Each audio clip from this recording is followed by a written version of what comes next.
On behalf of AgForce Queensland and the Cattle Council of Australia, I'd like to make you welcome here today. I think this is going to be a really exciting topic of discussion and robust, and hopefully will deliver some very good incomes.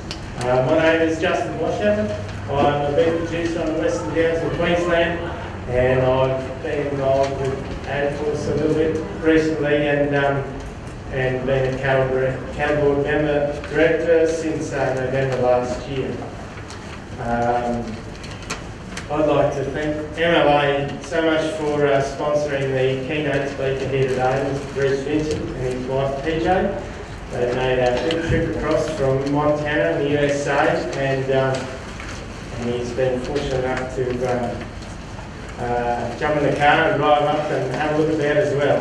Much to Frank's not so much didn't like the idea, but anyway, he is safe and sound.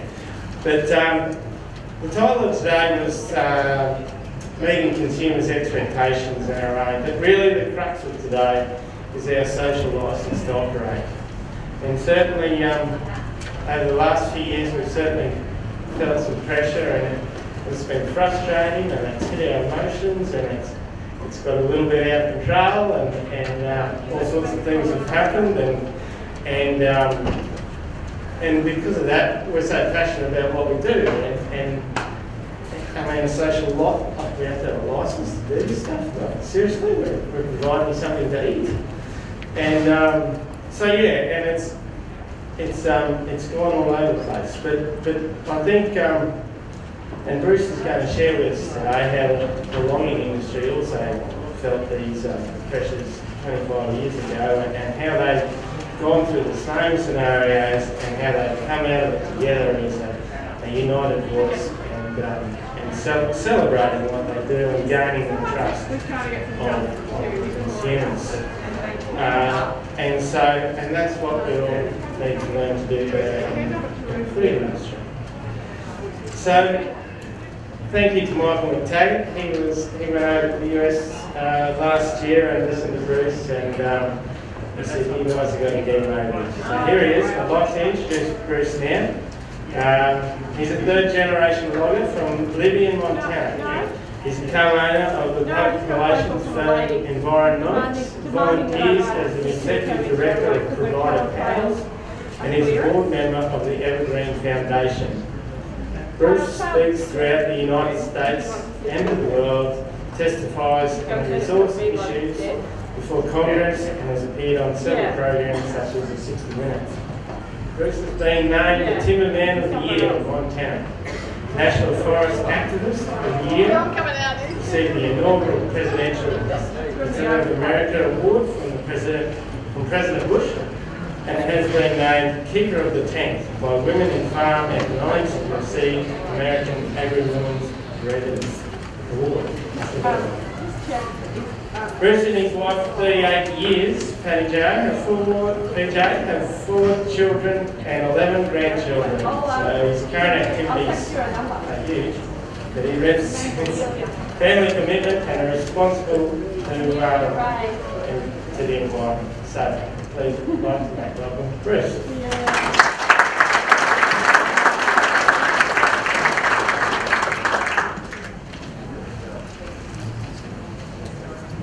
Thanks, Justin. I'm going to get my reading straightened around up here. And while I do that, I'll fill you in a little bit more on my background so you have a bit better idea of why they asked a logger from Montana to come here. That'll also get what I had for lunch back where it belongs. I don't know how many of you like to stand up in front of people and talk. It makes me sick. And all the tricks they teach about how to do this and not have stomach churning and sweating like I am right now. I've tried all the tricks and I haven't found one that works yet. I am imagining all of you naked. I don't know what that's doing to your stomach, but it's not settling mine. What I found is if I do biography, the bio goes back where it belongs.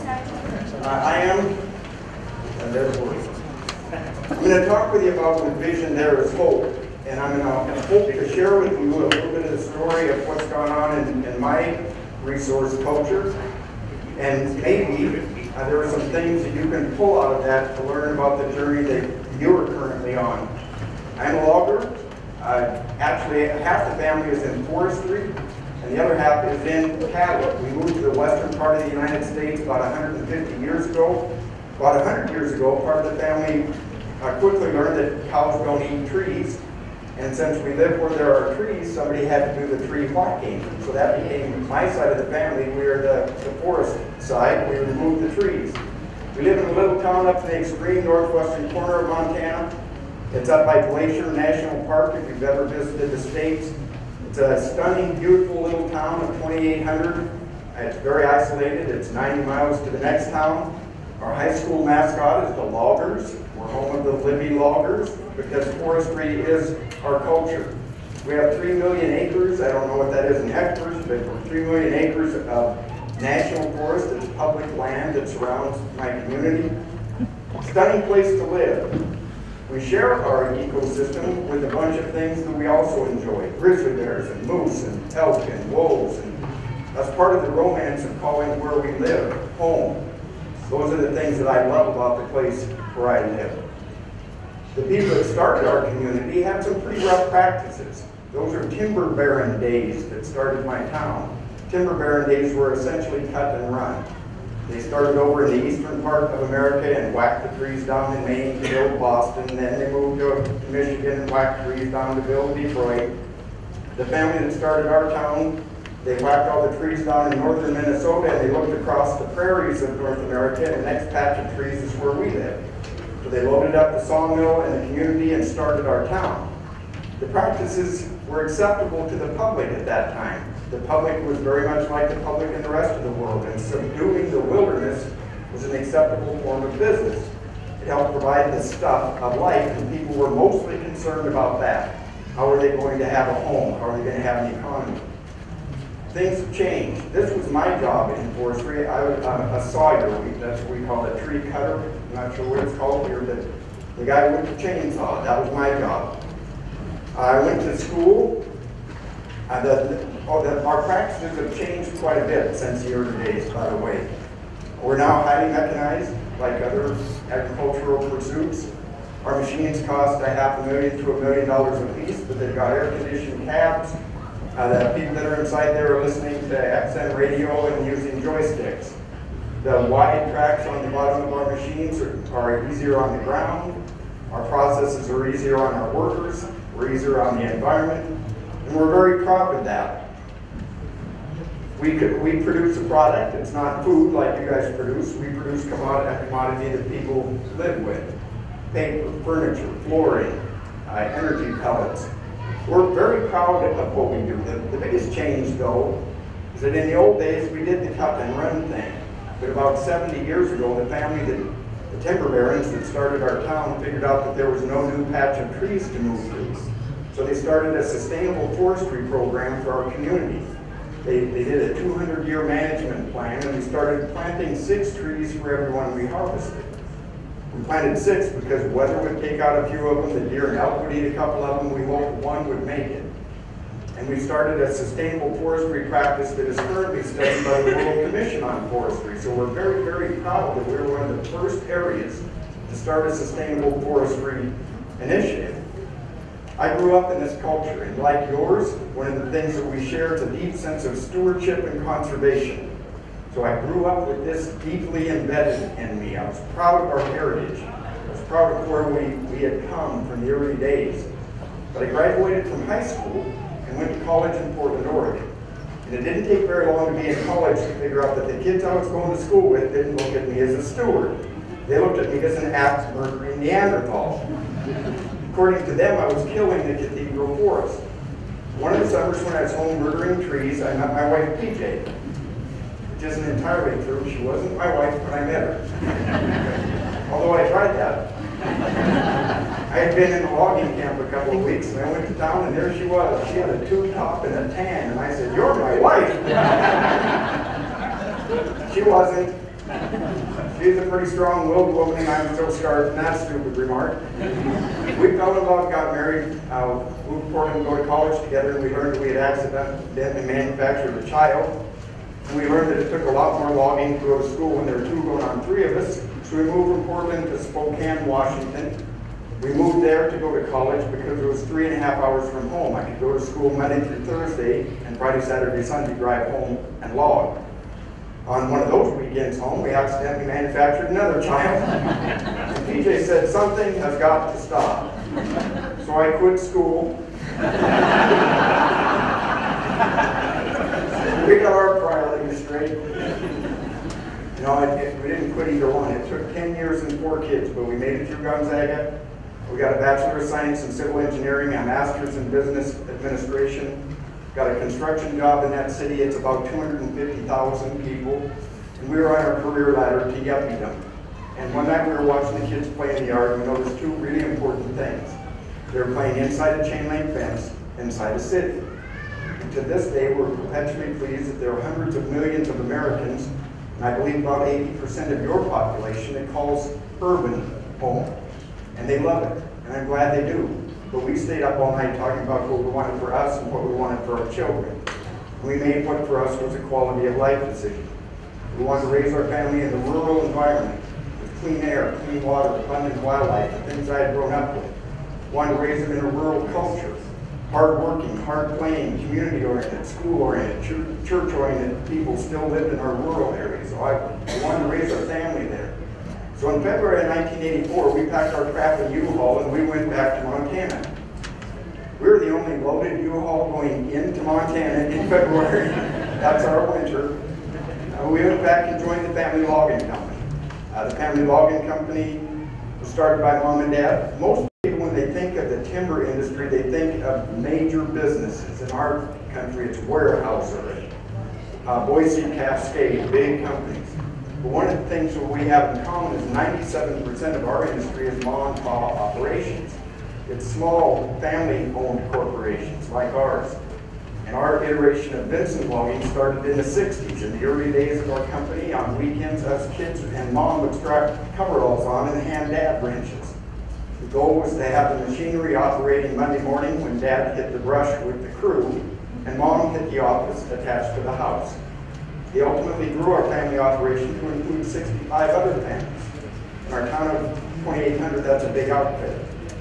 It's also very isolated, so a lot of them are cousins. You know how that works. My dad once said that's why rural people wave. You just never know.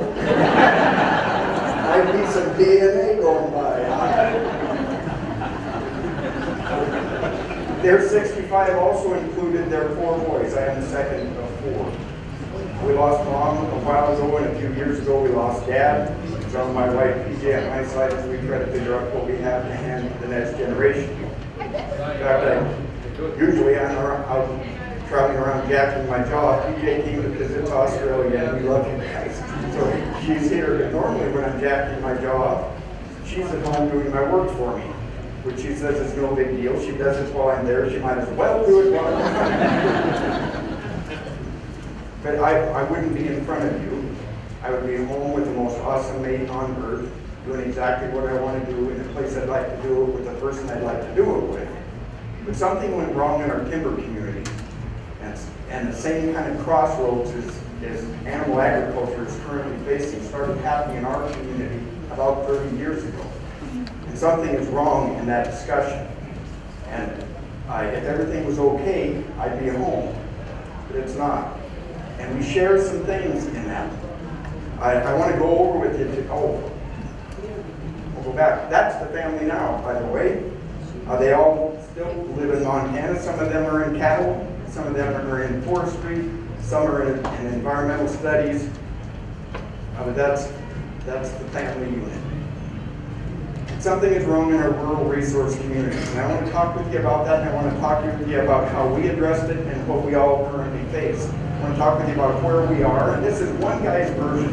It's just one guy's version from the ground in the battle. I want to talk with you about how did we get there, what can we do about it, and why if everyone of you in Australian agriculture, animal agriculture, work together, why I have more hope now than I did when I first started speaking out 30 years ago. Where are we?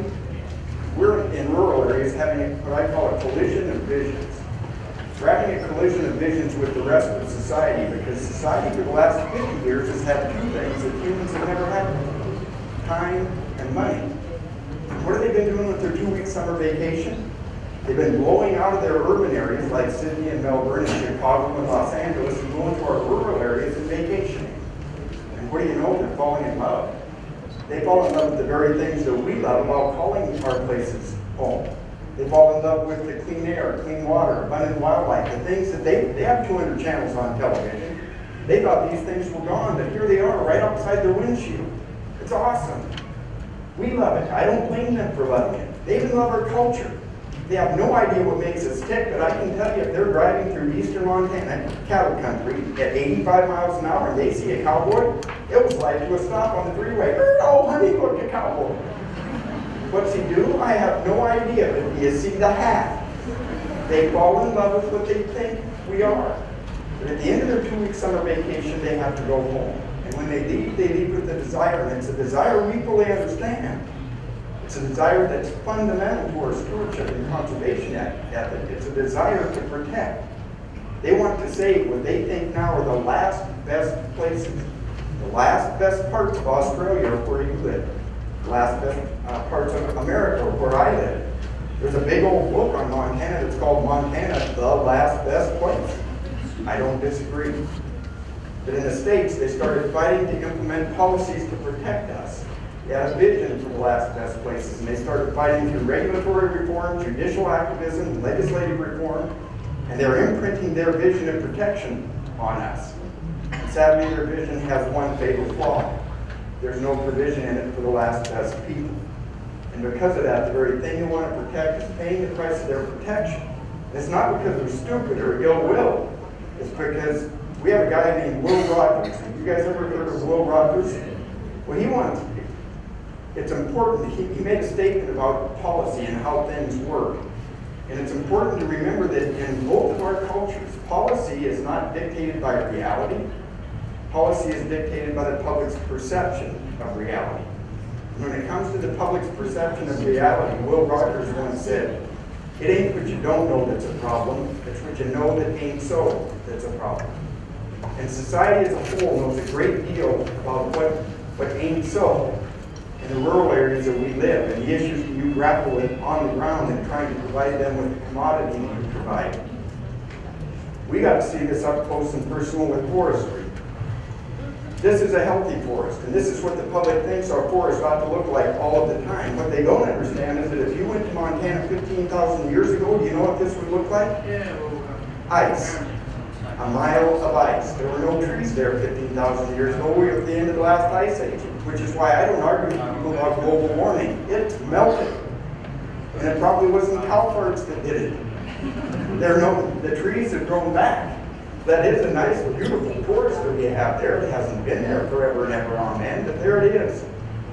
But historically, the Native Americans were managing that forest. They managed it for eons, and they used fire. Now we have a forest that the Native Americans have not been managing for 200 years, and it's sick because it's overstocked. Thousands of acres look like this. It's unhealthy. There are too many trees that should have been killed by intermittent fire. Now we have what's called a fuel problem. We have too much fuel out there. We have a fuel problem, and we could deal with that. We could go out into the forest and selectively harvest some of those tubes of carbon. That's what a tree is, sequestered carbon. We could take the sequestered carbon to a processing plant in town, a sawmill, turn it into a consumable product for a consuming population, and then introduce low ground-hugging fire to the forest to kill the little trees, make grass grow, create habitat to the species that we share the ecosystem with. But that isn't what's happening, because the rest of society has a different vision for our future. There's a guy named Jasper Carlton from Boulder, Colorado. He's with the Fund for Animals. Might sound familiar. He decided that he wanted all forest management in our national forest to stop. So he filed lawsuits under our Federal Endangered Species Act. He wanted to protect the species from our actions. The first species he filed a lawsuit representing was the grizzly bear. Made me question his environmental credentials. Because I'm on the grizzly bear recovery team. I think it's awesome that we have them there, but I understand one fundamental reality about grizzly bears. They don't eat trees. They eat berries and roots and shrubs, the things that come up when the tree crop has been removed. And this is one way to do that. The other method, the method that he thinks, and the rest of the public backed him on this, was the natural method of management. He said, by the way, that if that one lawsuit did not stop all forest management, that he was going to represent the bank-hugging monkey flower, the bastard flax, the Cortland salamander, the northern caribou. He had 13 lawsuits, and he filed lawsuits until management stopped. Libby, Montana no longer has a sawmill. We have 3 million acres of trees around our home, and we don't have a sawmill for the first time in 100 years. Vincent Logging doesn't employ 65 others. As I speak, we employ none. We saved some of our logging equipment, though, and we modified it into firefighting equipment. Because the forest is being managed, just not by man. The forest is being managed by nature. And it's not going as well as the public thought it ought to, because we have too much fuel, and those low fires that should have been burning in our forest now have what's called a fuel ladder. The fire climbs up the trees, the little trees, and gets into the crown of the big trees. So now we've got forest management going on like this. That's not good for animals. This is the Bitterroot Valley in Montana. Those are elk, and they're having a very bad day. It's awfully hard to get tourists to come to Montana in the summer when that's the backdrop to the postcard place. We're having a wreck. But sadly, during that wreck, my industry lost its social license to operate. That's the biggest thing we have in common. We only operate with the consent of the public. That is what your social license is. In my country, in our public land areas, the public said no. We don't like the practices, we don't like what you're doing, and they regulated our license away. We lost it. Because of that, we're crossing what I think is a thin line between environmental sensitivity and environmental insanity. There is something wrong in our rural areas, particularly when the professional litigants have more to do with what's going on than professional resource managers. Especially when the public is in love with this important issue, the environment, but willing to get important information on this important issue from such noted experts as Dr. Meryl Streep. She pretends for a living that they have her in Congress testifying on agrochemistry issues. What is she doing there, and what are they doing listening to her? Dr. Woody Harrelson, did you see him last summer? CNN was interviewing him on redwood forestry as he was hanging upside down from the Golden Gate Bridge in San Francisco. And they were interviewing him like he was an expert. He's a pot-smoking loon. And Dr. Ted Turner, just because he once owned the stinking satellite, that doesn't make him an expert on whatever bounces off of it. But when these folks spew their misinformation, disinformation, pseudoscience, half-truths at an unknowing public, and the media prints that crap as the truth, that's what we base public policy on. And what kind of lens does society have to run this stuff through to test it for truth? Do they have your lens, my lens, ground-based lens? No, they don't. They've got 50 years of Disney movies under their belt. They've got Bambi on their mind. They think before you showed up in Australia, wolves were raising orphan rabbits in a sea of old growth. They have no idea that in the real world, the wolf eats the rabbit. They don't have a party right after that. But they have been sold this Disney-esque ecotopia, this harmony and balance that really has never before existed. And at the 20-minute mark of every single Disney movie, what happens? There's butterflies flitting in a beautiful green field until the bad guy shows up. And who's the bad guy in every single Disney movie? Man. Man is icky. Man is the anti-environmentalist, anti-harmony, anti-balance. Nature is good, man is evil. 50 years of that. They perfected the argument over the last 10, 15 years, too. It's not just any man is truly icky. Capitalist man is truly the icky one. Have you watched Fern Gully? Did you see Avatar? I mean, holy cow, we are awful. How many of you saw the World Trade Organization riots in downtown Seattle? And they had that first meeting there, they had the riots. That was brought to you by the Rainforest Action Network from the University of Montana. Like we have a lot of rainforest in Montana to protect. Anyways, they were throwing the USA Today box through a Starbucks window. They proclaimed capitalism to be the greatest threat to our planet. That was a shock to every developing country in attendance. Because if you get outside the rich borders of our two countries, reality hits you in the face. The leading degrader of planet Earth is not profit, it's poverty. When poverty is driving some nations bust, the environment's way in the back behind food, clothing, shelter, the basic human rights. They're not debating view sheds in Zimbabwe. They're talking about food tomorrow night. And sadly, in my country, we've lost that concept completely. We've forgotten that ecology and economy came from the same Greek root word, oikos. It means house. The inside of our house is our economy. The outside is our ecology. We're joined at the hip. If we don't have a healthy environment, we can't have a healthy economy. But if we don't have a healthy, vigorous, profit-making economy, we don't have the economic luxury of caring for the environment. We're having this debate in both of our countries because we're rich enough to.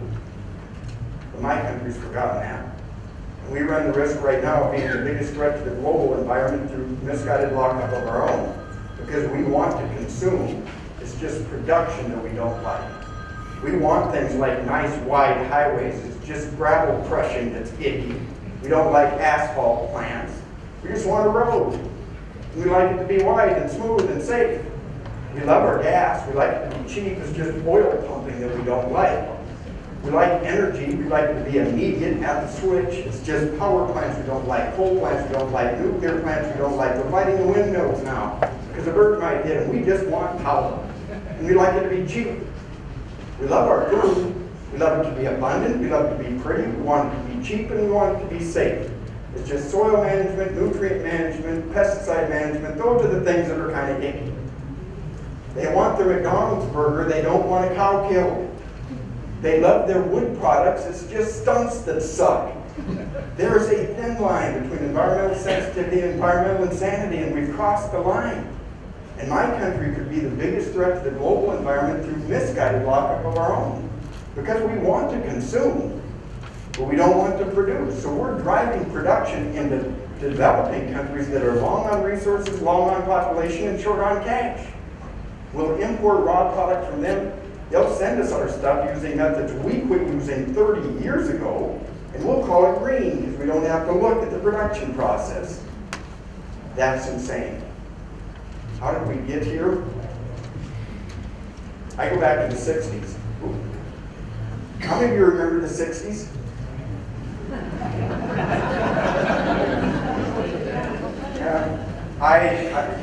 When I asked that question in California, I remember part of 1967. Actually, that's my entire generation. We might not have inhaled, but we ate the entire plate of brownies. That's what happened to us. And now we're in leadership. Woo! What's important for our rural areas, though, globally, is in the 60s we got television. We pushed the booth to close enough to the dining room so that we could watch the evening news while we ate. And in the States, for the first time, you could see what was going on in real time someplace without being there. When I was a kid in Montana, when the Cuyahoga River caught on fire and burned for a week through Cleveland, Ohio. I don't know if any of you have ever seen pictures of that, but I remember it. I was just a kid in Montana, but I remember looking at the tube thinking rivers should not burn their bridges out. You didn't have to live in Michigan to know that the Great Lakes were dying. Because the fish, we got to see them swimming wrong side up every night. Together we got to see the Los Angeles airshed turn purple in the evening. Then from the eyeballs of a humanoid in a spaceship almost to the moon, we got to see our little blue ball called Earth from a distance. It was kind of bobbing along in blackness. What happened in the 60s is we figured out we have one planet. We're only getting one planet. And some of the stuff we were doing to it needed to stop. We joined in factor and spirit of the social movement, the environmental movement. It was designed to empower us to get laws on the books to take care of this place we call home, Earth. In the States, if a group didn't exist, we started one. I was a leader of the first Earth Day in Libby, Montana. We cleaned up the garbage in the creek going by the middle school. A friend of mine, Walter's son from Vancouver Island, Canada, was getting his forest ecology doctorate at the University of British Columbia. He didn't like atom bombs dropping on the Bikini Atoll, so he and a friend started Greenpeace. good, well-intended groups that were empowered to get laws on the books. And in my country, we got a couple dozen major pieces of legislation, good laws like the Clean Air Act, the Clean Water Act, the Endangered Species Act, the Multiple Use Sustained Yield Act, good, well-intended laws. But the movement we empowered and the laws that came out of it are going 40, going on 50 years old, and they're both showing their age. Globally, they're now showing their age.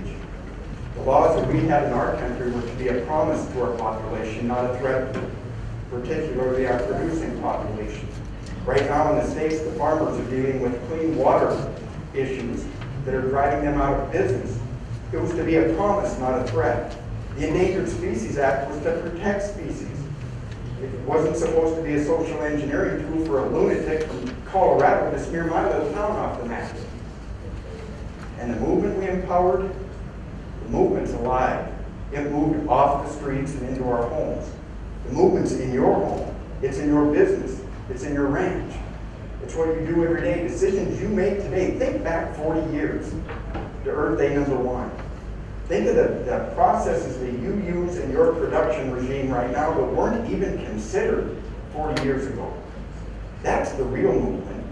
It's incrementally learning when you come to Beef Australia and attend the seminars, learning how to do a little bit better job of taking care of the earth while we provide this product for your society. Those incremental moves, that's the environmental movement. It's the EcoBoost engine you have in your Ford. Anybody have an EcoBoost engine? How about a CAT engine? It's on your machinery. CAT got together with Shell. They now make an engine that if you park it in the Los Angeles basin, the air going in is dirtier than the air coming out. That's the environmental movement. Incrementally doing a better job of taking care of home while we provide stuff for the human race. It's when you decide whether you want paper or plastic for a bag. It's when you decide to buy a car that gets a little bit better mileage. That's the real movement. It's alive. How many of you have ever had a bumper sticker, Every Day's Earth Day for a rancher? In the States, we have Every Day's Earth Day for a farmer, Every Day's Earth Day for a logger. We also have Earth First. We'll log the rest of the planets later, but we don't wear that as much. I'm proud to say the movement is doing very well. Some of the leaders of the old movement, though, they learned some critical lessons in the 60s, 70s, 80s, and 90s. They learned they could make a lot of money marketing one product. And the product they learned to sell wasn't conservation and stewardship. Some of the leaders of the global movement learned that they could sell fear and make billions. They took what was a social movement of common cause and turned it into a business of crisis and conflict. I call it the eco-conflict industry. And they're very, very good at what they do. They're back to the tube. They're selling their discussion to the society that's very concerned about the environment. And they use 2 20-second sound bites when they take a complex issue and boil it down to present it to the public. And now, instead of just coming on our tube, we get it on our smartphone, we get it on our iPad, we get it on our computer screen. And here we are, sitting looking at this discussion. And they use visual backdrops for this discussion that are really important. If they're going to discuss forestry, I know what the visual backdrop for the first 20-second soundbite is going to be. You know what the visual for forestry is? What does forest management look like?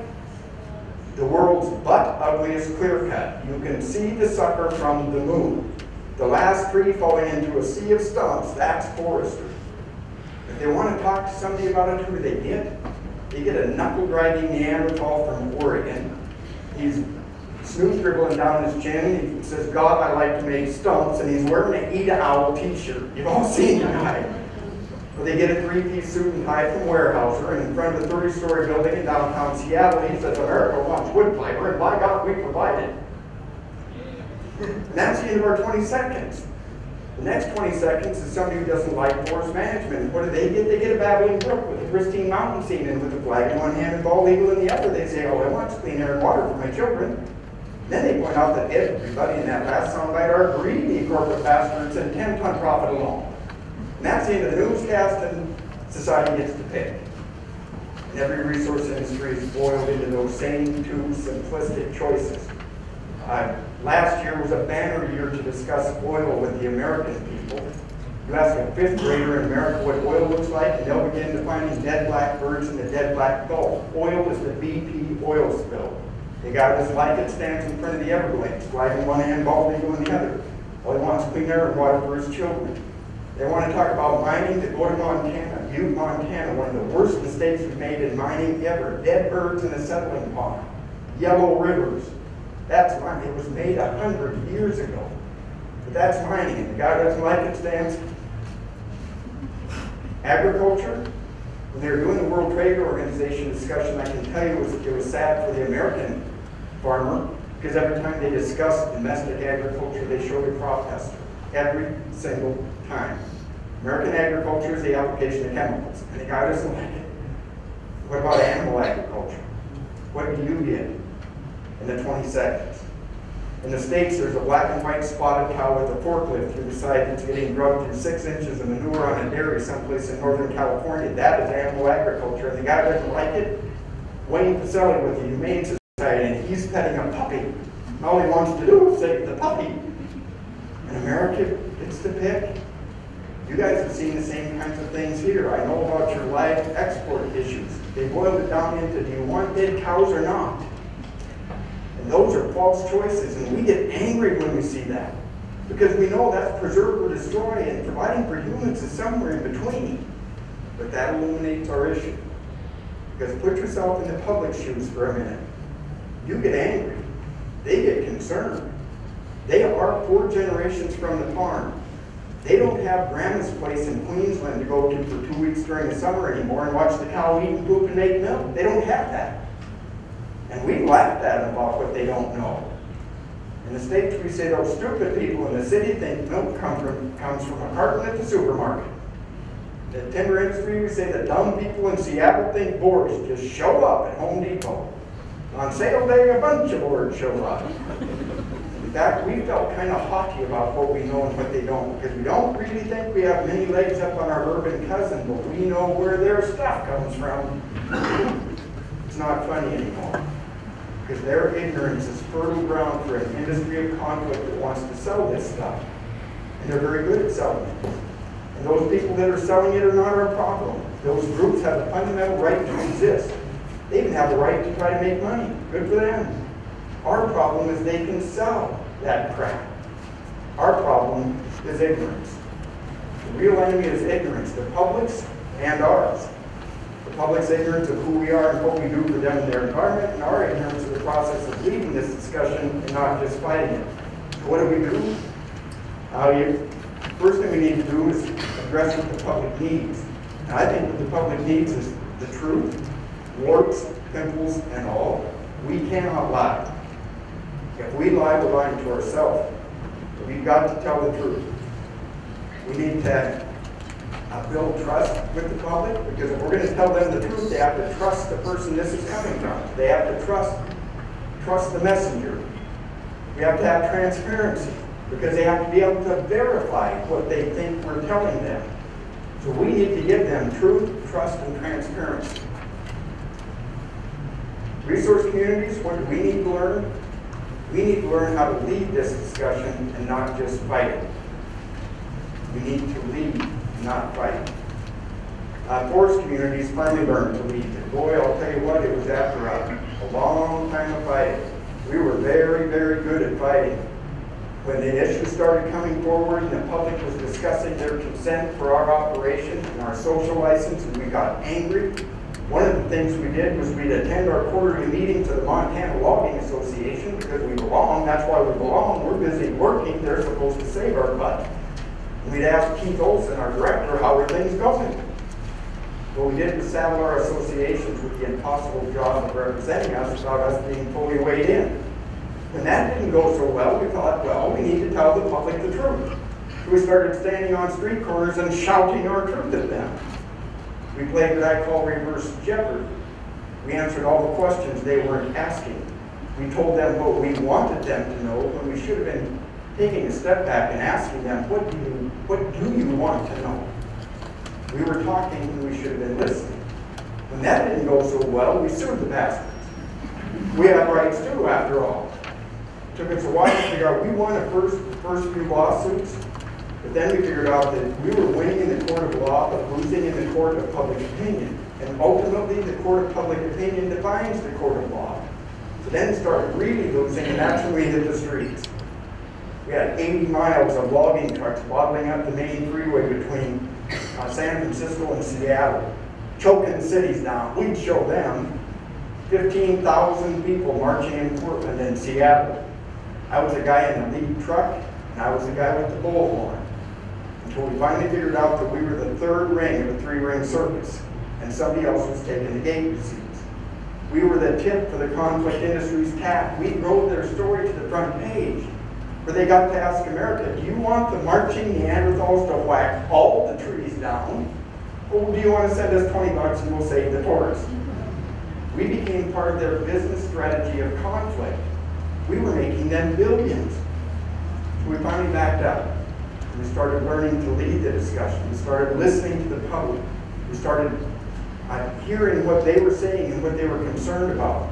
And we crafted a vision for the future of forestry.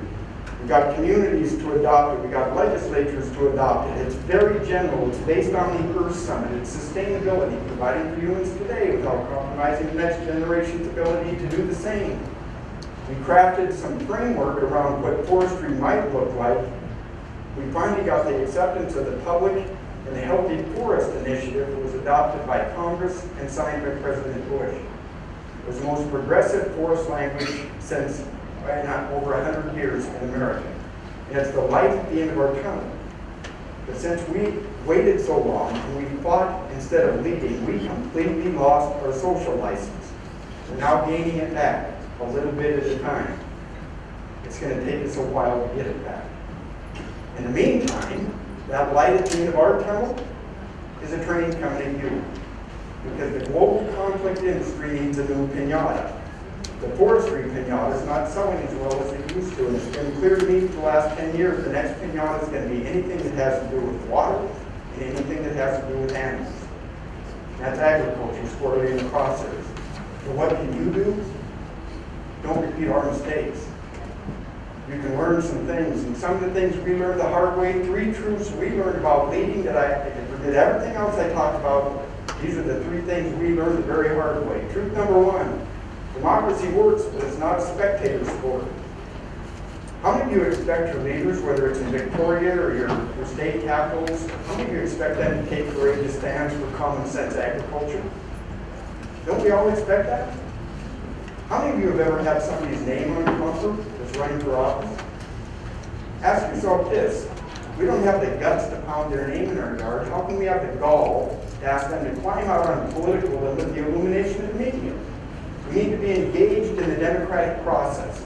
We want policy to change. We need to support policymakers that understand our realities and have the courage to stand for us. And if we don't stand for them, they won't stand for us. We've got to be engaged in the democratic process. The finest institution for bloodless revolution ever designed by man. To be engaged in it. Second truth we learned is when people lead, leaders follow. Your leaders are no different. Our leaders are no different than the rest of society. How many of them have a ranching background? And they've been seeing these 2 extreme choices too. And if they are not told that there are choices in between, alternatives between preserve and destroy, what are they going to do? If they think that they have to choose between clean water and agriculture, they're going to pick clean water. They should, every single time. If they think they have to pick between animal abuse and animal welfare, what are they going to pick? They're going to make the right choice. So what you've got to do is talk to your leaders about the many choices in between. They're no different than the rest of society. You need to talk to them about how you can have a good animal welfare and an animal livestock industry in Australia. Or they will decide that you need to go. Final truth we learned is the world is run by those who show up. There are meetings held every day to talk about the future of animal agriculture in Australia. Some people are going to show up like religious zealots. And we can bitch about them or we can plop our butt down next to them and compare visions. We need to be attending to this discussion.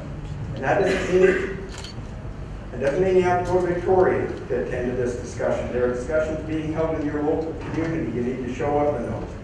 You need to show up in your local schools. I'm going to talk a little bit about that in a minute. I'm often asked, what kind of tips do I have that you might be able to take home and use. So I worked on the word help. What might help look like? We'll go through this really quick. Help to me stands for, number one, H stands for humanize. You've got to humanize this discussion. Social norms have made it really easy to vilify industry. Capital I industry is not trusted. How many of you were in the summit or the symposium yesterday? Did you hear? Industry is not trusted. The talking face of industry is not a believable person, a believable entity for the public at large. Industry has been vilified and they've succeeded in that. We can't win that war. What we've got to do is address society's real or perceived issues. It has to be engaged by humans in human interest terms and in English. We've got to talk to them people to people. This is no longer, it's not a boardroom fight anymore. It's not a fight that's going to be won on the front page of newspapers. It's a fight that's going to be won in living rooms and over backyard fences in human terms. The engagement has to include ambassadors with whom there's an element of trust. And that's you. They still do want to trust the Australian rancher when you're discussing your issues. They want to. And they need you. They don't need a talking head, they need you. Rural cultures need a trusted human face to share the story, and that face is yours. You are best equipped to tell this story, and you're the most believable in telling it. So when you're telling the story, the first thing we need to understand, though, is we've got to empathize with the public. We've got to understand they express concerns to the public. We have to understand what they think are real issues, and then not laugh at them. Think about it. If you were them, put yourself in their shoes for a minute. That's what we didn't do in the timber industry. If you were watching this discussion over Live Expo, and you lived in a 30-story high-rise in downtown Sydney, and you had one functioning brain cell, you would move. No, that's not nice. Thankfully, they live there. They're very intelligent people trying to make very difficult decisions on a very complex issue. Put your shoes, or put your feet in their shoes for a minute and ask, what would you do? So when you listen to the public, listen very closely to what they believe the real issues are and what solutions are acceptable to them. They're the ones that give you the consent to operate, so you have to also ask them, what do they think ought to be going on? What's acceptable to the public? And you need to, I believe, engage in and transmit environmental and food safety initiatives. That's on the farm, in the home, clean air and water efforts, animal welfare efforts, individual and industry-wide regulatory initiatives. Embrace them, make them your own them, and then transmit what you're doing to the public. They want to know that you've heard them, that you care, that you're doing something.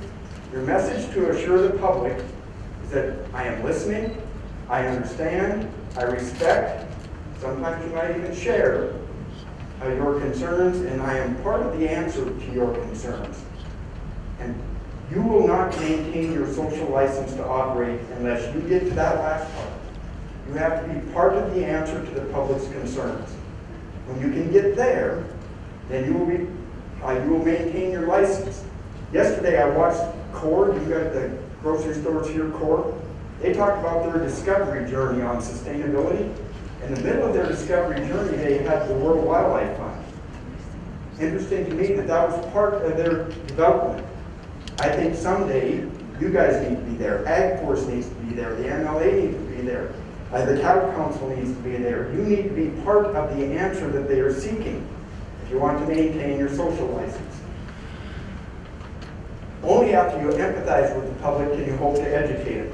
And don't play reverse jeopardy. Don't answer the questions they're not asking. Answer the questions they seem to be asking. Listen, then identify the individual and societal questions and concerns, then communicate the answers to those perceived needs in English. Don't throw a white paper at them. We did a lot of that. We had the scientists, you need science, you need academia, you need research. But whatever we do, it's got to be in English. Oh.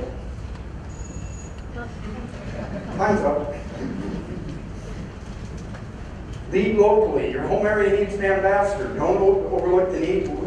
We started this and we thought, we got to talk to the people in New York and Chicago. And that's, holy cow, that's a mountain we couldn't figure out how to climb. Don't try to climb that. You don't have to worry about Sydney and Melbourne until you worry about your local area. Your family, your friends, your local leaders, local media, local schools. Share your story with them first. They then become your ambassadors to the outside. So don't worry about the big city until you worry about your small town. The P in HELP stands for to participate. I ask all rural people to add one line item to your business plan. I wish in forestry we'd have put it right in front of equipment maintenance because we'd have more equipment to maintain. Activism, advocacy, doing something. And when I told my dad we had to become activists, I got looked back like I just got from you. It was the middle of the winter and after we welded on our machinery and Dad was out welding on a dozer. Jasper filed his first lawsuit and shut a third of our forest down, and I went out with the paper and I said, "Hey, Father Old Person." He stood up and he flipped his welding helmet up. I can still see the smoking rod in his hand, and I said, "Dad, if we're going to survive, we're going to have to become activists." The look on his face was yours. He was thinking, grow hair to my butt and smoke pot? Maybe we should just have the auction, you know? That is what activism is. It's not USA Today marching through a Starbucks window. It's taking 1 hour out of your week as part of doing business, not out of your family time, not out of school time, not out of a church time. Business. Doing business 1 hour a week, attending a council meeting, going to your chamber of commerce, going into a school, answering a letter to the editor, doing something 1 hour a week. So the tools that can work for you, you've got lots of things already invented that we didn't have 30 years ago in the timber industry. If we had all the tools you got in front of you right now, we wouldn't have lost our license if we'd used them. Industry and academic leadership programs, ground-based conservation initiatives like the grazing BMPs. Don't know everything I need to know about that, but I know it's part of getting or maintaining your license. Own the research on this stuff. Social licensing efforts like Target 100. Own that stuff. That's yours. That's how you transmit to the public, and you've heard their concern, and you're working on them. By the way, these are action items, not just mouth work items, doing things. Peer groups like AgForce and Cattle Council. Be a functioning member of those things as part of doing business. I looked up the MLA, they have a product advocacy tools page. There are like 5 things you can do. Holy cow!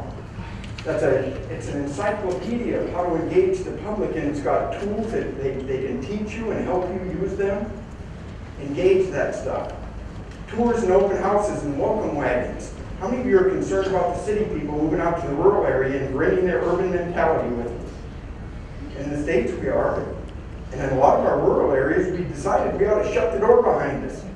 It's okay if our nephews move back, or our grandkids, or our kids move back, but those dinks from Sydney, they need to just stay home because they come here because they like it, then they figure out our cow poos.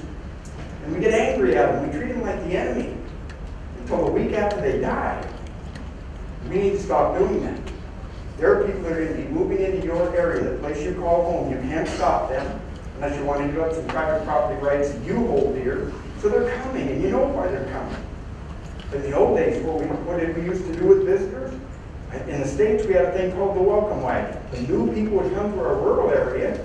It was new blood, new ideas. Somebody besides a cousin to marry our daughter. We met them with a pie. Oh, thank you for coming. Treat the newcomers to your area like friends. Tell them about how it became to be what it is that they love. And treat them like a friend so that they don't become an enemy. Help them become an ambassador for your truth. Earth Day. How many of you have ever celebrated Earth Day? I ask you to consider your tour being given during Earth Week. Own that thing. We should have never let go of it. Earth Day should be a celebration of progress. Look how far we've come. Does it mean we're doing everything right? No. Look how far we've come. Look at the hope we have for tomorrow. Celebrate it. In social media, that is the new backyard. The MLA toolkit includes a whole learning device on social media. How many of you have a Facebook site? Holy cow, you can talk to thousands of people with one poke of the button. I use that stuff. It is our new backyard fence. How can I have more hope? We have a lot of hills that we've got to climb in our rural areas. I have hope for my culture because we did get our license, or we are getting our license back. My biggest hope is that society is ready. They're tired of the doom and gloom, mongrel drum beat, and incense burning, unedited land crafts that they've been hitting for decades. They're tired of hearing what's wrong and ready to start hearing about what can be right. I know this because of my speaking. It used to be that all I spoke to was the choir, ag groups and forestry groups. But the last 10 years, I've been asked to address the American Banking Association, legislatures and states all over our country, our county commissioners from all over our country, the municipalities of Canada. People are trying to figure this stuff out, and they're tired of hearing the shouting. And they want to hear from real people from the ground that are empathizing with their concerns and can educate them on what's happening that can be right. They want some different choices.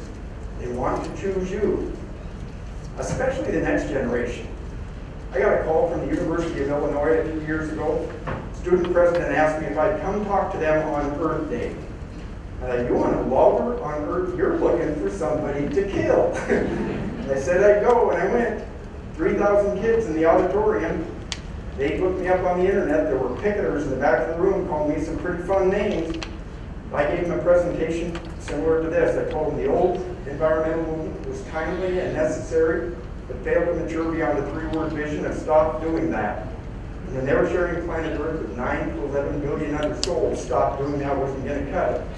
We need a new environmental vision built on hope instead of fear, science instead of emotion, education instead of litigation, resolution instead of conflict, and employing rather than destroying human resources. And the new movements are going to be led by rural people, because we live too close to the ground to pretend. And I still get goosebumps, because I sat down and the kids stood up, and they clapped, and they stomped, and they whistled, and they escorted the picketers out of the back of the auditorium. And I asked the student president, what happened? I said, I thought my job here today was to get tomatoed on stage. The direct quote was, our generation is tired of hearing that the planet your generation is handing us is a piece of crap. You gave us hope. The next stop was Dartmouth. Same reaction from the kids. Then Brown, Ted Turner's alma mater, not a bastion of conservative thought. Same reaction from the kids. Now I have a nationwide and in Canada very aggressive campus speaking circuit, and it's the kids that are requesting it. They want to know that there's hope for their planet. They want to know that we're working on answers that they can accept. They're starving for a new vision. That's our goal. We need to walk through it. We need to talk to them about our vision and how it compares to theirs. We need to be part of their answer.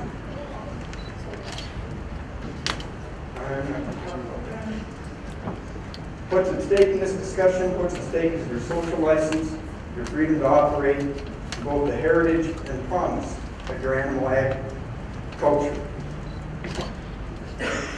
I'm going to close with a cultural plea. I've been at this for a while now, and some people ask me how I can keep up the fight for industry. You know what, if I was fighting for industry, capital I industry, I would have quit 20 years ago. Industry is going to be fine. Somebody, somewhere is going to manipulate the environment for the betterment of humankind. People need stuff. We are going to have 9 to 11 billion people, so industry is going to be okay. The question is, are we going to have little I industry, the people who inhabit our industrial flow chart? We're going to have them in our industrialized countries like Australia, Canada, and America. Is our culture going to survive? Is your ranching culture in Australia going to make it? The industry of animal agriculture is going to make it somewhere. Is it going to make it here? When my butt gets tired, that's the fire that gets going because of what happened in my culture. 30 years ago, or 40 years ago now, we took the Iowa Basics test in Montana. It's a test to tell how smart and dumb your kids are. And when the principal and teacher got the results back, they called mom and dad into school. And I lay awake waiting for them to get home that night, because when the principal calls dad, like you know, it's about to come to a screaming halt. So I was wide awake. Dad didn't know for over 30 years that I overheard the conversation, but we lived in a mobile home, a trailer house at that time, had really thin walls, and I heard what he and mom talked about that night. And in our little timber town in northwest Montana, my dad and mom sat in their living room and talked about how to keep me from being a logger. Because they were told that night if I ended up being a logger, it was my dad's fault. Dad got a message. Tens of millions of rural resource workers have been getting a message for generations. And the message was, I had scored high on the Iowa Basics test. I was going to be too smart to be a dumb old logger like him. And for the first time in my proud dad's life, instead of looking down at his hands and seeing calluses on his palms and dirt under his fingernails, and that being a source of pride because it built our company, it built our town, it built our state, it built our bloody nation. For the first time in his life, it wasn't a source of pride, it was a source of shame. He understood he had a heritage that was not worthy of passing on, at least to intelligent children. And he wore that misplaced mantle around for decades. I can tell you when we buried him, I prayed that the mantle was gone, because I got to work with him. When we were standing out in the forest looking at a hillside of trees, trying to figure out how to apply modern forest management to the hillside, I had 2 degrees hanging on the wall. Dad didn't have a one, and there was a stupid person standing there, and it was not my father. He had more sustainable environmental information in his brain that came to him through his hands than he could have gotten with a doctorate degree from Yale. His was experiential knowledge he learned by doing. And society, for some reason, decided to discount that knowledge base. They continue to discount it at their own peril. I have 4 children and a bunch of grandchildren. I'm a big believer in higher education. All my kids have completed college. We're going to make sure all the little kids go to college. But when they're done with school, they will understand that all the theory talked about in academia is theory. And it floats around in non-all land. But some real person takes it to the real world and tries to apply it with their real hands. And what's at stake in this discussion is the culture of production, the practical applicators of academic theory. And society can ill afford to lose that. If the leading expert of our rural areas is our young, well-educated, well-rounded children, what will we be left with? Scary Larry and his idiot brother in a 1952 John Deere tractor doing what? I see a lot of young faces in this crowd. Thank you so much for being involved in the heritage of animal agriculture.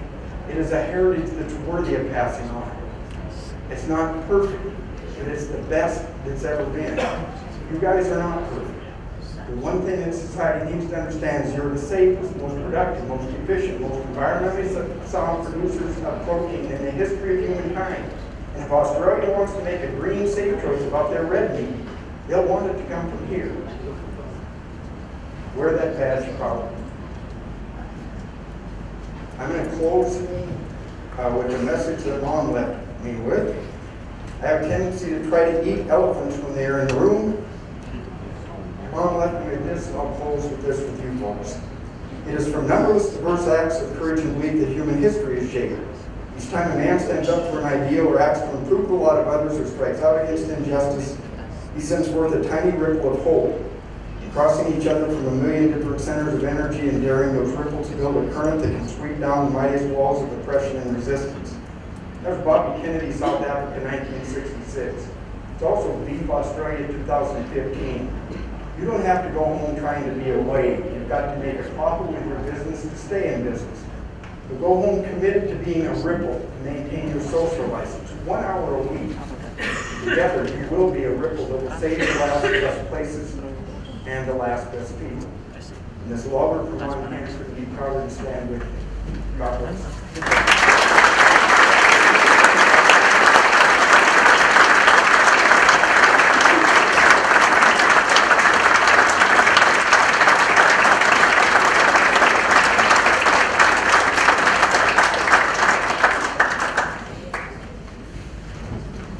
Bruce, you touched every emotion of everyone here in this room. That was incredible. Thank you so much for sharing your story. I mean, the key message I got out of that was for all of us as an industry itself, take ownership of that, really champion that product. That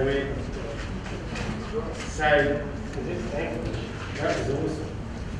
And now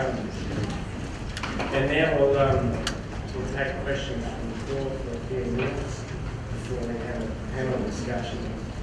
And please, let's make this a question and answer session.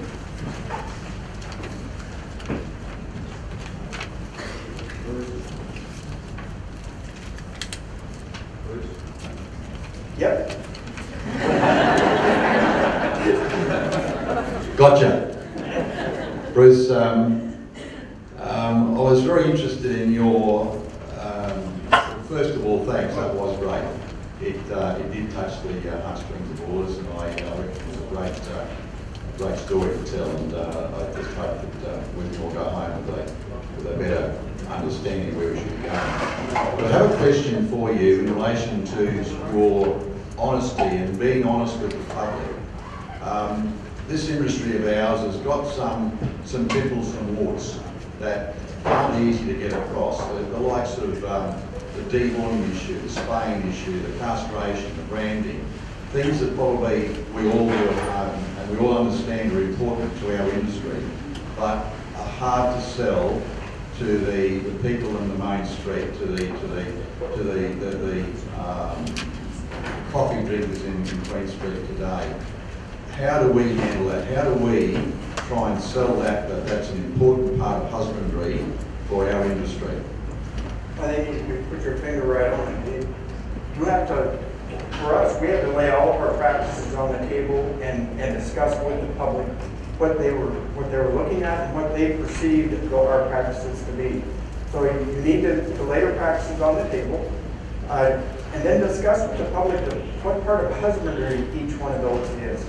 You've got to be able to explain it in those terms. How do those actions account for what you believe is good animal welfare? Because if you can't package it that way, ultimately they're going to say don't do that. So you need to look internally at why you're doing things. There were some things that we ended up changing. We had to modify our practices. You need to talk to the public about your practices, figure out which ones are acceptable, figure out if there are alternatives to what you're currently doing. But you've got to talk to them, and they've got to package it in a way that they understand, that meets their concerns. Animal husbandry, that's something that I believe you guys ought to be selling to the public. You're concerned about your animals, but your practices need to be packaged in that. And forestry, we had to package it in forest health terms. And our practices needed to go down that road for the public to accept them. So we need to we had to lay all of our practices on the table. There are going to be no easy answers to any of these things. And by the way, you aren't going to be active 1 hour a week for a year and then you're done. Thank God you got your license back. Sustainability and this discussion with the public is going to be lifelong because their expectations, their challenges, the questions they have of you are going to be constantly changing. So you're going to have to modify how you address the public based on what they're hearing and concerned about.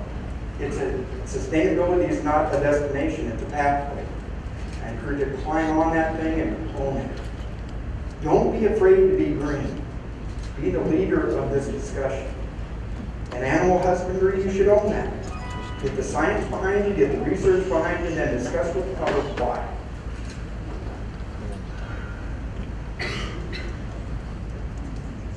Does anyone want to know how to get to live in Montana? They told us tourism is our future. We think the only way it's going to work is set up roadblocks and take wallets and purses, but we need people coming. Thank you very much for the address. Thank you very much. My question is around trust. The trust between industry and us and the environmental industry. How do you build that? Because it gets to the stage of time to seem to be, I don't trust them. Because if you lay your cards on the table with honesty, next thing you're going to get kicked.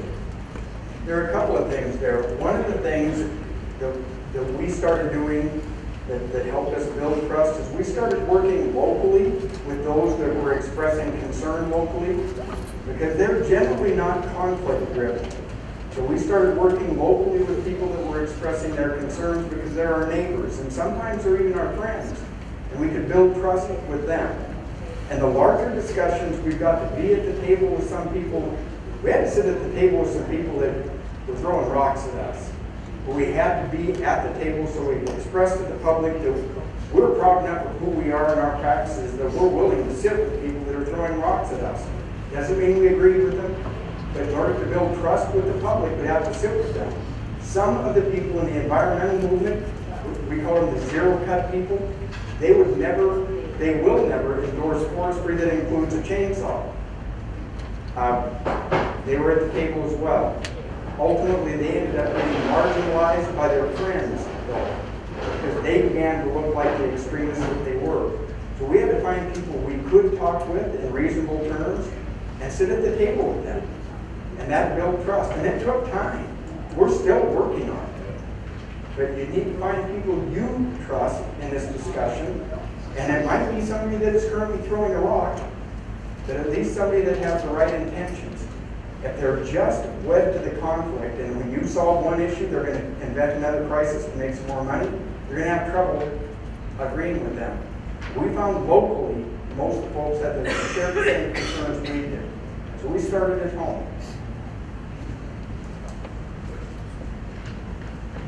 One more question, we've got down to the panel.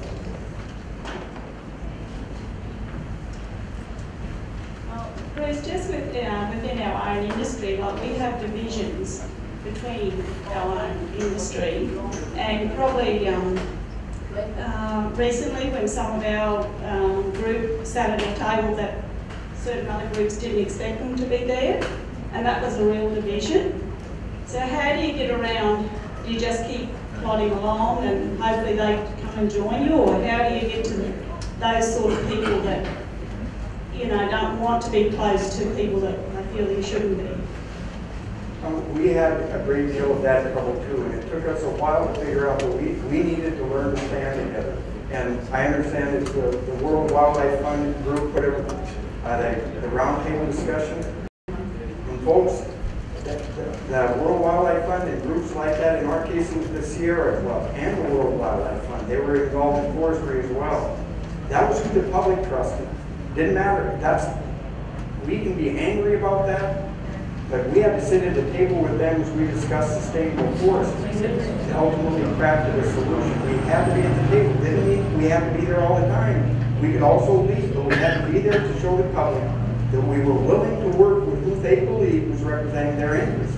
Doesn't mean we have to always agree, and sometimes we'd walk away from the table. But we'd have to go back because that's where the public was having a discussion over our license. And we had to figure out in our industry how to hold our fights internally. Because for a long time we aired our dirty laundry outside on the line, and that was destructive for us. And we have a bunch of divisions. We have people that own their own land, people that don't own any land, people that are just loggers like me, and people who own sawmills, and we're always fighting each other. We had to learn that there's a bigger issue out there in our overall social license. And we had to keep our dirty linen inside. And we had to learn to market our ideas without beating up on our allies. And that was tough. You've got to do it. You have to stand. You have to have a common front, a common face. And on the issue of sitting at the table with those, if the public has already vested their interest in those folks, I encourage you to be there. Doesn't mean you have to stay there. Doesn't mean you have to agree with everything that's going on at the table. But you have to be there, even if it's to prove that the process is currently flawed. But you have to be there. Do you have a plan or strategy for handling media? Handling media. Social media goes right around the front page. Local media. Your local media, they're vested in the same concerns as you are. So I would use your local media. I'd use social media. I wouldn't worry a great deal about front pages until you're worried about the front page at home. We could not change the New York Times. But we found we didn't have to. In social media, we can talk to millions of people and policymakers without ever worrying about the front page. So I use the media that you have the potential to have influence and a truthful story to be told. You're all asking fantastic questions. We're getting great feedback here, but maybe we might just move on to the panel now and we can keep asking these questions. So I'd like to welcome to the stage Howard Smith. Howard is the president of the Cattle Council of Australia. Him and his family run a cropping operation, 67,000 head of breeding fattening cattle. Cropping and beef, sorry. It's about 7,000 acres of grain, rolls in central Queensland. It's have a range of industry positions, been President of AgForce Cattle, Vice President in the Cattle Council Market and Access Trade, and a key advocate for the establishment of the pasture-fed cattle implementation scheme. So please come on stage, Howard. Also welcome Ben Struss, who is the current president of AgForce Cattle. He runs a commercial breeding operation at Havelock near Mitchell for the EU, MSA and ECAS markets. He's been actively involved in the industry for the last 41 years as a stock agent and live cattle exporter. He's currently a member of the State Government Ministerial Advisory Roundtable Committee for Agriculture, Cattle Council of Australia Chair of Marketing, and Chairman and Director of Baranoak Kangaroo Harvesters and Growers Forum. Through his AgForce affiliation, Anthony is eager to see the export industry develop, encouraging producers to take up accreditations and multiply the supply and provide advantage using industry tools. So please welcome him. And also, Ben is also going to join the panel, who manages MLA's Community Engagement Program, which focuses on building a positive industry image with the public and combating issues that have the ability to impact our reputation.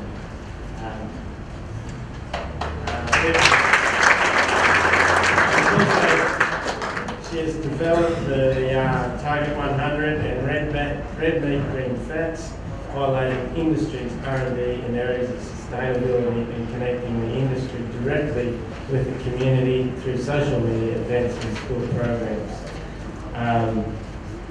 It's all awesome what you know, I think. So it's funny morning. We might just get straight into it because we're running out of time. So let's please continue this discussion. Bruce.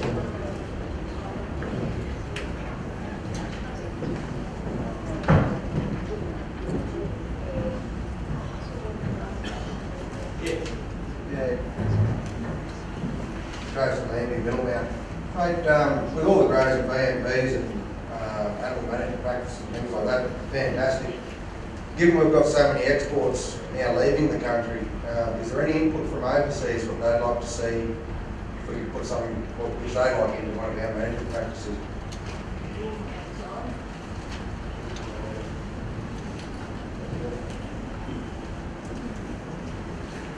So, in asking the question, is there demand from some of our overseas customers to put in place modules or verify our sustainability? Is that the question you're asking? Well, it's sort of more the fact that is there something, are they being harassed by animal activist mobs as well over there to ensure that where they're getting their product from is sustainable investment?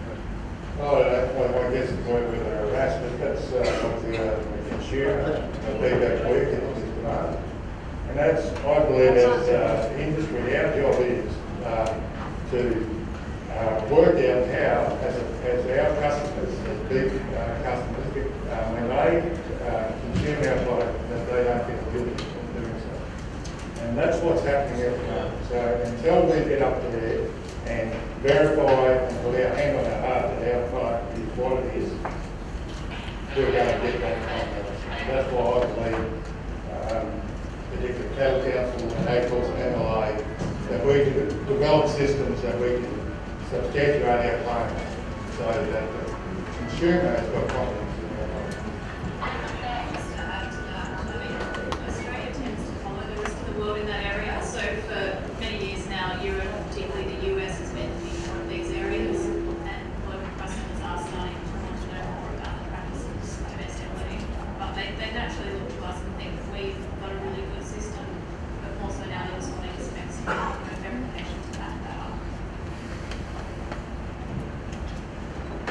I think part of where we're coming from today is that both AgForce and the Cattle Council, particularly Cattle Council, under the leadership of Jeff, we've developed a relationship with 5 nations, and in doing so, we're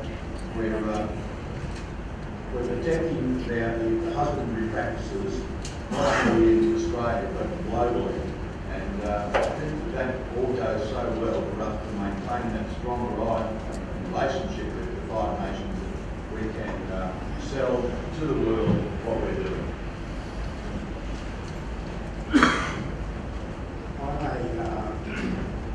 I'm a business consultant living in the city, right in the bush, so probably have observations of both sides of the fence.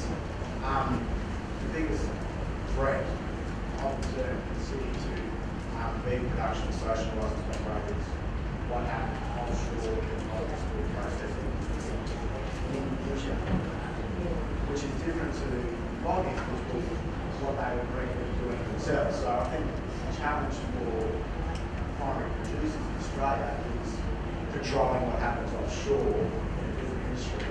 I suppose my question is, what are we doing specifically to address that? Because it's offshore, and why is that out of that control compared to what industry is regulatory? I come from a lot of export background. I love export cattle through the 90s into mining Philippines. I spent a bit of time in Indonesia and the Philippines, and I share a feedlot in the Philippines today, 100%. I suppose I can say that at times I spent time in some of those Indonesian slaughterhouses, and we saw things that weren't good. I know that one of our earlier leaders, Greg Brown down here, we went across to Indonesia and we saw some of these things. Not as bad as on TV, but the greatest thing that's come out of all this, and not that we ever, or I ever, agreed with the way the government handled the time, but it was where Bruce Vincent's coming from. I think it was, it opened the eyes of a lot of people, and we had to go in there and be pretty bloody honest and say, well look, these practices aren't right. How in the hell are we going to manage those practices in another country?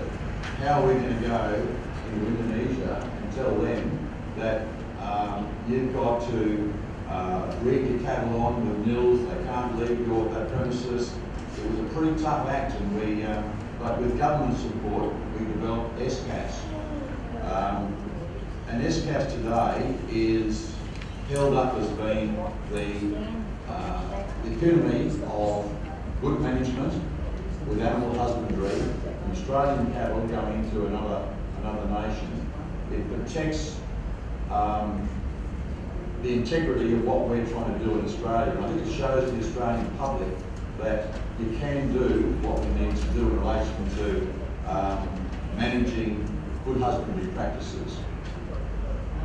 I suppose one thing that I'd like to know, a lot of information around, that's great, I'm aware of that, but I drive to work every morning, there's a massive billboard about why export is bad news story about us. What we need is the good news stories about exactly what you're getting off the product. So the light export program is working around those positive messages, but I guess when we're talking about social license domestically with domestic consumption, one of the services MLA provides to industry in this social license area is, I guess, tracking what the community is thinking and whether these messages are getting through. And we've done a couple of years of focus groups since the ban, and we've seen that people aren't really translating the live export issues to domestic consumption. And the positive story for our industry, and I guess differing to where logging got to, is that there's just amazingly high levels of trust for the industry at this point. You know, we specifically track in this area of concern with animal welfare and concern with the environment, and only 5% of people are actually changing any consumption habits for those perceived reasons. For the majority of people, they really trust what it is that everyone does. But I guess the risk is if we're not out there continually telling the story, and I guess, like we talked about today, laying out some of those practices that we know people may have some concerns with, that over time that trust will erode. So the thing is that we're actually in a pretty good position, and you know, whilst there are a lot of concerns around live export, as far as domestic consumption, it's not really translating.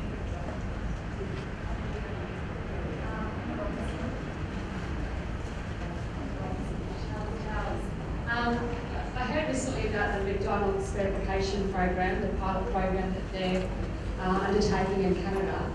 And one of their criteria was the level of producer, the level at which the producer is engaged with the community. So one of their criteria for sustainable beef is the level of producer engagement with their local community. Which you know, I guess you could debate the value of that in terms of producing sustainable beef. How do you see the relationship between producer profitability and the ability to assure and have that sustainability assurance in place? Obviously there are some givens, but there's some other that the cost of producer to produce to meet that criteria. So what's the relationship between producer profitability and the degree to which we can illustrate, guarantee those sorts of assurances, sometimes fuzzy assurances that consumers are kind of saying what they want? Go ahead and front to Bruce and say, Bruce, how do we make capitalism trust? How do we put trust in capitalism? I really think that McDonald's may be requiring that, or as part of their sustainable practices for Canada. But what we have found is that's got to be part of doing business. We need to have a social conscience in order to maintain a social license. And I think Kit's right. I think society has a natural knee-jerk positive reaction toward the producer, but part of our production process has got to include outreach to them so that we maintain that. Because we're growing more and more distant.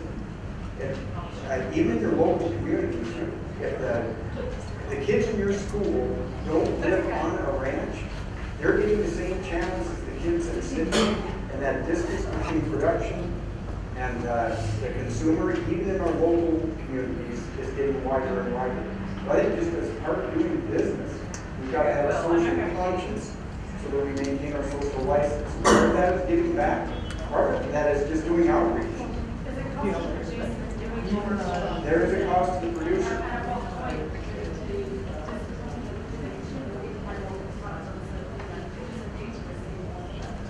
What's the relationship between that and I think there's a lot of discussion around this. In an ideal world, everyone would get paid more for providing these services. But I mean, I know where McDonald's is coming from is that their customers just expect that this is a baseline. And so I guess it's the role of industry to work on how that can be done without adding extra costs in at the producer end. Because it is obviously a challenge, but the way everyone looks at sustainability is nothing else is going to happen without a profitable industry. So that's always going to come first. Well, I guess the thing is, our competition, we're in a global business, so our competition is not other businesses in Asia. It's other places like corporate. And if it's that, it's about whether it's profitable, whether it's actual market access to if that's some of the hurdles we've got to do. Sometimes it won't necessarily mean that you get more profitable. It means that you participate in that stuff. And so we've got to weigh up that. And I've got to hope with the pilot program, there will be some people that go beyond. We all do get people. We've seen it with other markets. Social media is a really easy way to not compromise your time on the place. There are tools now that weren't available 10, 15 years ago. And I can tell you that the price of not having that social engagement for us, we have a lot more time on our hands now than we used to. So it's, I don't know how exactly you juggle it. I do a seminar on Activism 101, how to do it and not have it take over your business, because you're absolutely right. It's a cost of doing this time. Time is money. But somehow we've got to figure out how. That's why I asked for an hour a week, part of that engagement. You can do a lot with an hour if it's focused. And the MLA tools, there's some good stuff in there. So in effect, I think our industry bodies sort of build the framework, but it's got to be delivered to make it easy for us to produce this, but yeah, let's be delivered by us. Yeah, definitely. I think to Bruce's earlier point, no one trusts the person out in front of a building in the city with their buttons done up and saying, this is how the industry is performing. MLA is the service provider. We've worked with industry to identify this as an issue and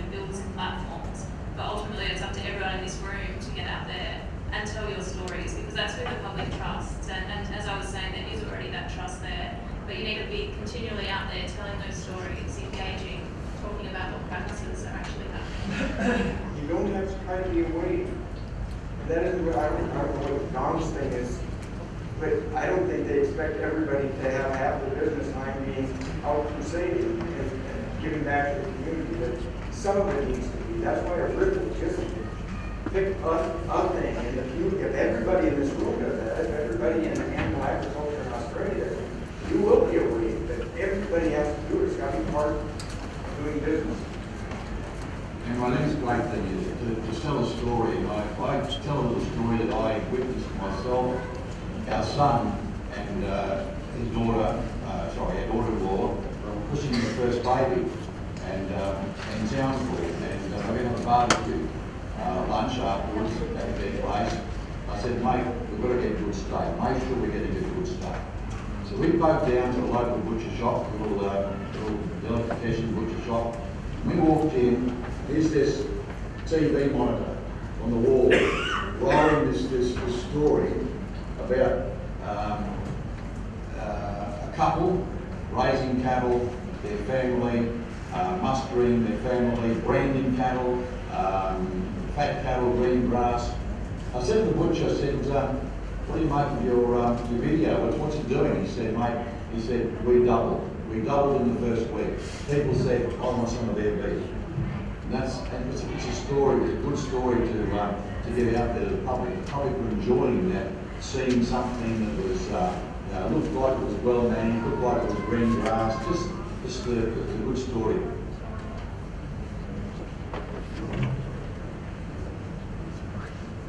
Bruce, thank you very much. My name's Carolyn Newts. I come from Vanuatu.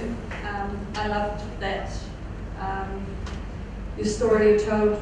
I think what I got out of it is that we need to be proactive about what we're doing, not reactive, we've all seen things that shouldn't happen, but maybe we've become hardened, maybe we've just accepted as that's what we need to do to make money. And it's not wait till somebody saying you can't do that. We should be out there doing stuff, showing them that we're leading the way, not being reactionary. So not that, world protection is saying you can't do that. We should be saying we shouldn't be doing that. Yeah, I think figuring out what sustainable looks like for you guys, and you're a long ways down that road. Believe me, you've got a lot to talk about already. But defining a position that answers the public's issues and having that be your foundation where you start to have a dialogue with the public, instead of getting kicked or getting drugged, kicking and screaming to where the public thinks you ought to be, define your area in their terms and answering their questions, and then be proactive about marketing that. After my industry, we got drugged, kicking and screaming from goalpost to goalpost, and it didn't go well until we figured out what the public thought they wanted. We defined that position, and we were proactive in marketing it. And you guys have a lot of stuff to sell. And the public, I'm from America. You guys are what Americans think of Australia. If you ask from Australia to begin to define what is the culture of Australia, the psyche of Australia, Australians are you. And you are an important part of their cultural web, but you've got to defend that position by being part of it with them. And you haven't lost your license. As Kid says, you're a long ways from losing it. But stay engaged with the folks, have engagement as part of your operation, be proactive, you're absolutely right, so that you don't lose it. The public wants to believe you, but you've got to listen to them so that you're answering, you're not playing reverse Jeopardy with them. These days, they have social media and everything now, sensationalism sells. You look at the news. Someone's been murdered. Start again, mate, so we can all hear it, please. This day and age, sensationalism sells. So you look at the news, everything's all doom and gloom. There's no good stories on there because they don't sell. Look at the latest Peter thing. They want to shut down the wool industry, and they pull up some bullshit thing in the paper, picture, and things like that. How can you get our story out there being sensational to the public for them to believe? It's very hard to get something that's true to be sensational, to beat that sort of stuff that they just keep coming back with. You know, they go from one industry to the next until they just wear you down. How can we do something to get the truth out there that people will actually believe? So I think in the media, mainstream media, it is very hard to get those messages out there because they are always looking for sensational. But through social media, there are great opportunities and people are interested in this area. And I mean, one thing through Target 100, we've just been running this series of YouTube videos called Good Meat, where we're using well-known YouTubers and bringing up the issues. So we've had a feedlot series, a series about grazing management practice and the reef, and also a series on emissions. And it's performing really well because people are interested, but it's just about finding a way to tap into where they are and relate it to what they're interested in as well. So I think just relying on traditional media and expecting to be front page of the Sydney Morning Herald is very difficult. But to take the discussions to where people are looking and where they're seeking out this information is what's important. And that's obviously a role that, you know, the peak councils and MLA can provide to build those platforms. But again, we need the community to then come through in the discussion. So one thing off the back of all of those videos is it generates a lot of discussion. And that makes a lot of people nervous because we put up different practices that maybe we didn't used to show. And inevitably there are, you know, the vegans out there and just the critics of industry that are making some pretty average comments there. But then industry and different producers are coming back and responding. And what we see is through those discussions, then the community starts coming around and we start educating people on the practices. So there are those discussions happening out there, and it's just a matter of jumping in and getting involved. It's just get on the conversation. Large media is a conflict industry, social media is not. Ask yourself when you're reading, how many of you will you read Facebook on that live stream thing? How many do you click on the good news story to watch the little YouTube thing just to feel better in that minute? That's our goal. We're not going to win the front page of the conflict industry, mainstream media, but social media, that's us. That's our goal. Just to comment on that last Peter ad, it didn't get a lot of traction. Yeah, and actually the community came back and agreed with industry on that because it was too far.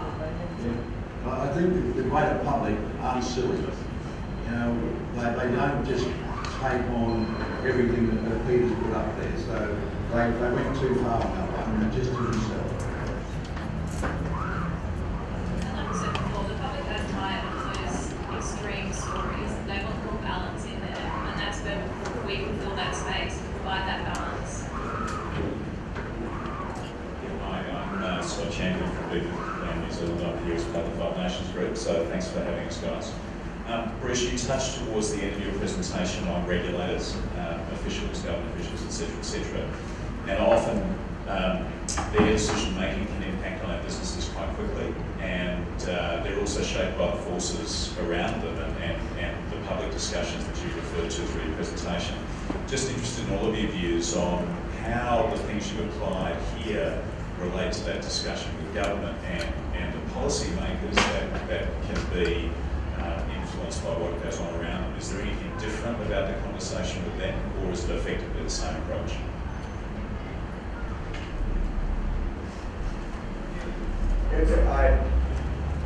It's essentially the same approach. They're just people too, and they want to hear from people at the ground level that are actually trying to work this stuff out in real time. What we found is our most effective lobbyists in discussing things with our policymakers were people from the ground. So that's part of democracy works, but it's not a spectator sport. Our Healthy Forest Initiative we got it through our U.S. Congress, not because our associations were behind it, but because our foresters, our community folks went to the Hill and worked with policymakers. They're just people too. They want to hear from the ground. It's the same kind of thing influencing them. our policymakers have ended up being our best friends in this, because the overregulation, I want to talk about costs. Overregulation is very expensive and can ultimately be counterproductive to what they really want to have happen on the ground. And they've got to hear from real people about how that's working out at the ground level before they believe it. So our engagement with the policymakers gets richer and richer over time.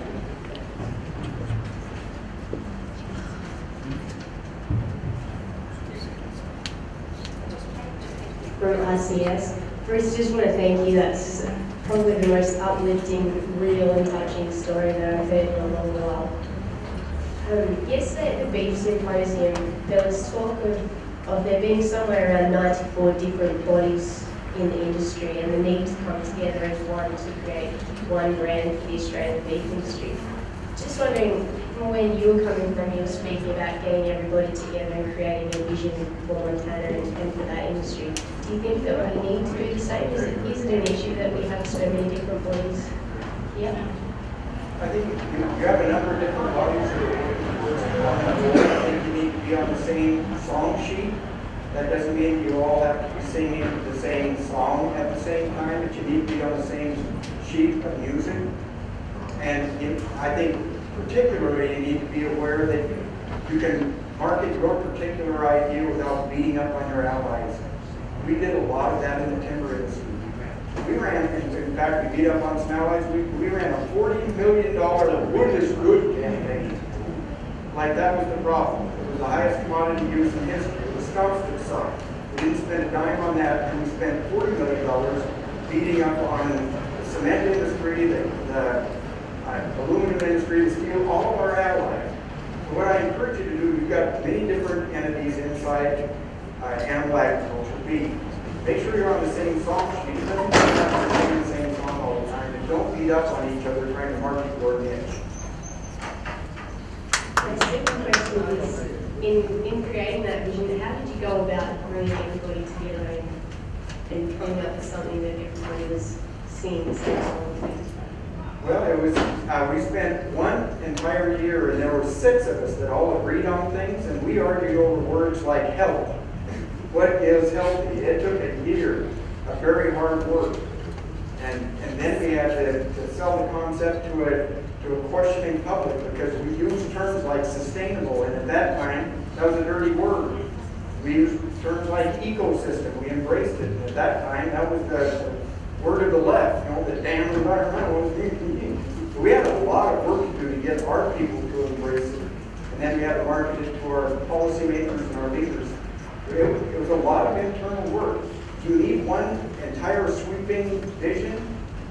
I'm not sure if you need exactly that. You need to have the same song sheet. And it was work. People that agreed with each other fought over the terms. Good work, though. The question you asked actually is asked of us at times as well. We've got the NFS, we've got the CCA, we've got the AgForce, we've got the ABAs, we've got all these different groups that are around that all purport to do the same thing. We're all in the industry together. We all want profitability. We all need profitability to keep ourselves going. We're going to develop our country. We're going to get better watering systems, better fences, improve our genetics. But I suppose I look at our industry today and sort of relate if we had just one body, but when you think about how we operate today, I'm out north of Mitchell and I've got a local AgForce branch there, and we can go into that local branch and we can present resolutions that come through to a cattle board or to AgForce. And then from that point there, if it's worthy of its position, it might go on the cattle council. Likes of pasture fed PCAS was a resolution that was made here. So I think if you sort of just had the one body doing the one thing, we'd lose out somewhere. I think it's important still to have the state farming organisation, and then that leading up into the AgForce General and going on to AgForce and the NFF and the MLA. So it is it's important, in my opinion, that we maintain those. Ewan Murdoch talked about it a fair bit one to me one night. He was in the pharmaceutical industry, and he said the same thing as you just said. He said, why have you got all these different groups? Why don't you just get one group, one voice, and go to government with one voice? It sounds easy, but it ain't, I tell you. It's, we're better off, in my opinion, than what we're doing now, just trying to do it better and engage with the people on the ground. Make sure that we understand what new people want, what Bruce is saying. We've got to listen, we've got to understand what the grassroots needs. And we're under, AgForce is under a fair bit of pressure at the present time. It's hard to get membership. We need membership. It's an important part of what of our income that we can then service with people. We've got under new leadership of Grant Maudsley over there in the back, really understanding people that are there on the ground, doing their thing, understanding we're the same as all new people out there. We're giving our time to try and make sure this industry is more profitable for us as producers. One more quick thing too, that as business people, we like to conserve things, or we like to congeal everything into one manageable unit because it's more cost effective. So we have that wrestling match a lot. I encourage you to think of it like this. If you go to a show and you listen to an opera singer, it's one lady belting it out, it's pretty music, it's okay. But if you go to a choir and you hear a bunch of people singing, it sounds completely different to the public. But having a choir singing from the same song sheet may be better and more powerful in discussing things with the public than having one opera singer that might miss a note.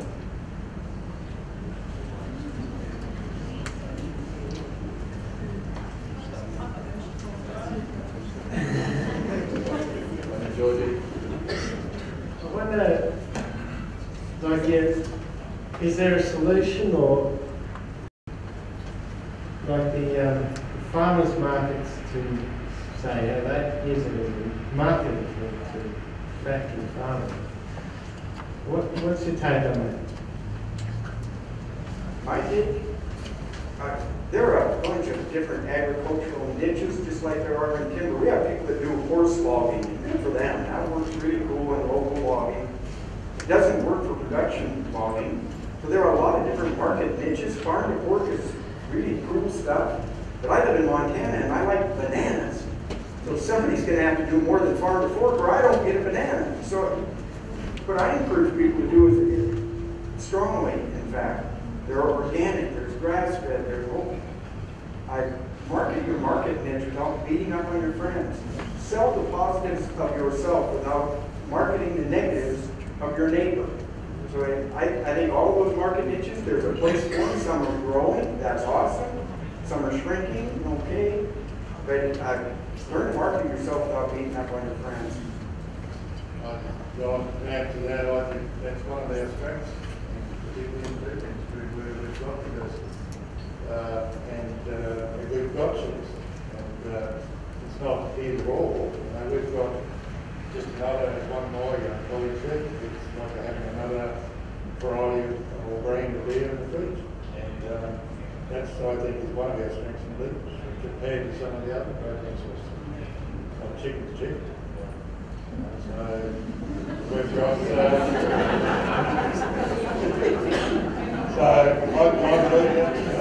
We use that to promote it. We are the cameo of promotion. So let's embrace it.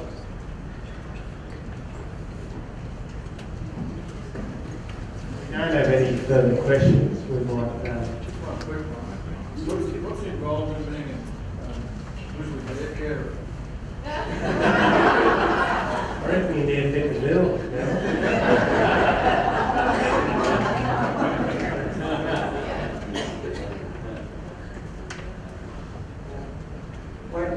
The most important thing if you're going to be involved in grizzly bears is you need to learn how to react with them, and you need to go in groups and make noise, so you wear a bell. That way we can tell the difference between a good bear and a bad bear too, because we who want to deal with the bad hairs, and they're the ones that have bells in their food. So we were free to have a bell.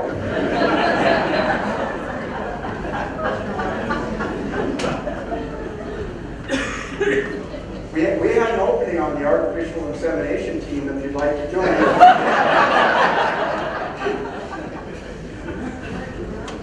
That was on mine, marketing genetics.